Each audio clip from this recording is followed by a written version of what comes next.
Soyons saints, en partenariat avec Magnificat. Nous souhaitons une bonne fête aux Léa et Liliane. Saint Nicolas Owen a mis tout son savoir manuel au service de l'Église persécutée d'Angleterre au XVIe siècle. Nicolas travaille pour le compte du père Garnet, supérieur clandestin des jésuites anglais. Fils de charpentier, dont il a repris le métier, Nicolas est un artisan très doué, dont les talents de maçon et de menuisier se révèlent très utiles. En effet, il construit, pendant 36 ans, un grand nombre de cachettes introuvables dans les maisons de catholiques, permettant de dissimuler des prêtres. Il travaille ouvertement la journée comme charpentier ordinaire et seul et de nuit œuvre à ses cachettes. Ses ouvriers, ou les domestiques des maisons, ignorent totalement ses activités nocturnes. Seuls les propriétaires de ces demeures sont au courant. Certaines planques peuvent accueillir 6 à 10 personnes, d'autres une seule.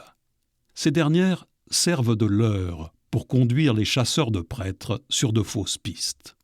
Ce travail est laborieux, difficile et dangereux, surtout pour un homme seul. Il se blesse grièvement à plusieurs reprises. Admis dans la compagnie de Jésus, il reste simple frère convers. N'étant pas prêtre, il circule avec facilité, ce qui ne l'empêche pas d'être arrêté 2 fois, mais la police ne réalise pas qu'elle tient en main le créateur de ces cachettes. Dans le cadre de la conspiration des poudres, un attentat raté contre le Parlement et le roi Jacques Ier, il est finalement arrêté une 3e et ultime fois. Emprisonné à la Tour de Londres, lorsque les geôliers comprennent qu'il est la seule personne à connaître l'emplacement de toutes les cachettes du royaume, ils veulent à tout prix le forcer à révéler le réseau catholique souterrain. Nicolas subit le martyre pendant 4 jours consécutifs, gardant un silence total et finit par mourir sous la torture, sans avoir trahi personne.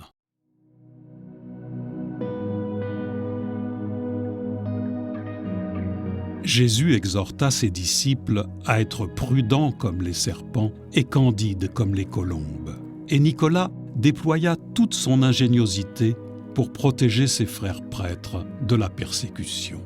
Seigneur, donne-nous de savoir être ingénieux dans notre marche vers la sainteté, ainsi que dans l'exercice de la charité.